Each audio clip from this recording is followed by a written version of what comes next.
আগামীকাল 21শে জুলাই তৃণমূলের সমাবেশ, 21শে সমাবেশ এবং ধর্মতলায় জোর কদমে এখন চলছে তারই প্রস্তুতি।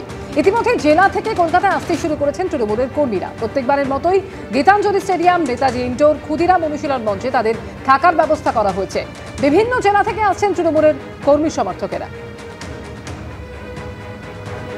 সরাসরি কথা বলবো অরিত্রিক ভট্টাচার্য প্রতিনিধি রয়েছেন এই মুহূর্তে আমাদের সঙ্গে। অরিত্রিক, আগামীকাল 21শে জুলাইয়ের সমাবেশ এবং তার আগে এই মুহূর্তে নিশ্চয়ই একেবারে চূড়ান্ত পর্যায়ের প্রস্তুতি চলছে, দেখাও আমাদের ছবিটা। দেখো, আমরা জানি যে 2024 সালে লোকসভা ভোটে 2/3 আসন নিয়ে এ রাজ্যে বড় সাফল্য পেয়েছে তৃণমূল কংগ্রেস। তারপরে প্রথম মেগা সমাবেশ 21শে জুলাই প্রত্যেক বছরের মতো আয়োজন হবে। এই মুহূর্তে শিয়ালদা স্টেশনে রয়েছি। শিয়ালদা স্টেশনের যে ছবিটা, যে এর আগে উত্তরবঙ্গ থেকে সকাল থেকে প্রচুর ট্রেন এসছে এবং সেই ট্রেনে তৃণমূল কর্মী সমর্থকরা প্রত্যেকে এসছেন। তারা অধিকাংশই সল্টলেকের সেন্ট্রাল পার্কে তারা নিয়ে যাওয়া হয়েছে। একদিকে যেমন এটা মূল মঞ্চ উত্তর কলকাতা জেলা তৃণমূল কংগ্রেসের তরফ থেকে, উল্টো দিকে ওদিকটায় রয়েছে মেডিকেল ক্যাম্প তৈরি হয়েছে কোনো রকম সহায়তার জন্য। পুরো বিষয়টা তদারকি করছেন তৃণমূলের নেতৃত্ব। উত্তরবঙ্গের নেতা রবীন্দ্রনাথ ঘোষ তিনিও রয়েছেন, তার সঙ্গে সরাসরি কথা বলবো। রবীন্দ্রনাথবাবু, জানতে চাইবো যে কীরকম লোক এলেন উত্তরবঙ্গের সব ট্রেনটা আজকের মতো চলে? গত 17 তারিখ থেকেই উত্তরবঙ্গের বিভিন্ন জেলা থেকে, কুচবিহার, আলিপুরদুয়ার, জলপাইগুড়ি, মালদা, রায়গঞ্জ, দক্ষিণ দিনাজপুর, প্রত্যেকটা জেলা থেকেই যত ট্রেন কলকাতামুখী সমস্ত ট্রেনগুলো ওভার প্যাকড হয়ে আসছে। যত বাস আসে বাসগুলো ওভারলোডেড হয়ে আসছে। এমনকি নিজেদের যারা গাড়ি টাড়ি আছে তারাও গাড়ি নিয়ে চলে আসছে। কেউ প্লেনে আসে, যার টাকা আছে সে প্লেনেও আসে।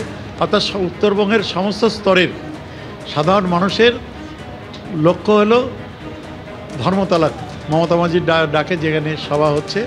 1993 সালে জ্যোতিবাবুর পুলিশের গুলিতে নৃশংসভাবে হত্যা হয়েছিল।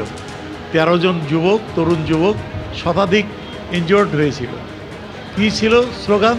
মমতা ব্যানার্জির স্লোগান ছিল যে no identity card, no vote, আর লাল সন্ত্রাস বন্ধ করো, অত্যাচার বন্ধ করো। বউবাজারে যে বোমা বিস্ফোরণ হয়েছিল তার যা আসামিদের গ্রেপ্তারের দাবি ছিল, কিন্তু সেখানে জ্যোতিবাবুর পুলিশ, অসহিষ্ণু পুলিশ, অতর্কিতে গুলি চালিয়ে অতগুলো প্রাণকে, তাজা প্রাণকে গুলি করে নৃশংসভাবে হত্যা করে। সেদিন সৌভাগ্য হোক আর দুর্ভাগ্য হোক, আমিও সেই ঘটনাস্থলে মেয়র রোডেই ছিলাম, প্রত্যক্ষদর্শী আমি, কি নির্মমভাবে গুলি চালিয়েছিল। সেদিন থেকে প্রত্যেকটা কর্মসূচিতেই এই 21শে জুলাই উত্তরবঙ্গের মানুষ ঢেলে আসে, কারণ সেদিনও উত্তরবঙ্গের মানুষই সব থেকে বেশি এসেছিল ওই কর্মসূচিতে যোগদান করতে। এবারও বিশেষ করে যারা সেদিন 1993 সালে 21শে জুলাই কর্মসূচিতে যারা উপস্থিত ছিলেন, তাদের অনেকের বয়স 70 পার হয়ে গেছে, 75 পার হয়ে গেছে। তারাও এই দিনটায় বাড়িতে থাকেন না। কৃষক হোক, শ্রমিক হোক, ছাত্র হোক, যুব হোক, তারাও চলে আসে 21শে জুলাই শহীদ তর্পণে, শহীদদের প্রতি শ্রদ্ধা জানাতে, মমতা মাঝির ডাকে সাড়া দিয়ে আসে। এবং মমতা মাঝি যে বার্তা দেন সেই বার্তাটা নিয়ে আমরা বাড়ি ফিরে যাই এবং তার নির্দেশ অনুযায়ী আমরা কাজ করতে থাকি। এবারও তাই।